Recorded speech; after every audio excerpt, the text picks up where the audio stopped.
Hey everyone, welcome back to Nexus. I'm Xavier, and today we're diving into a question that many of you have been asking: how to calculate the right solar panel size to charge a 150-hour battery. If you're into solar energy or just curious about making your setup more efficient, this video is for you. But before we jump into it, make sure to hit that like button and subscribe to the channel for more tech and energy-saving tips. Now let's get started. Let's figure out how to calculate the solar panel size needed to charge a 150 amp hour battery.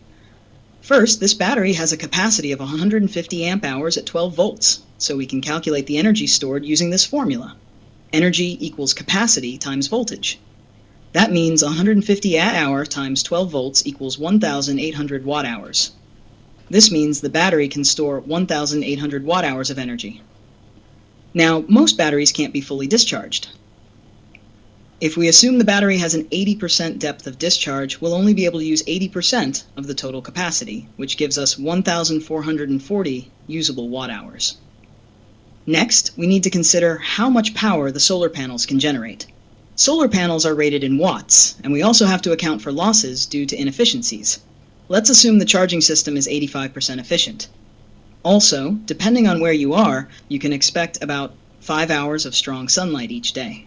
To calculate the solar panel size, we divide the usable energy, which is 1,440 watt-hours, by the number of sunlight hours and efficiency. So 1,440 watt-hours divided by 5 hours of sunlight, and then divided by 0.85, gives us around 338 watts. That means you'll need a solar panel, or a combination of panels that produce at least 338 watts, under ideal conditions. You can achieve this with one 350-watt panel, or multiple smaller panels, like two 180-watt panels or three 120-watt panels. If you want extra capacity to handle cloudy days, you might go for a 400-watt setup for reliable charging.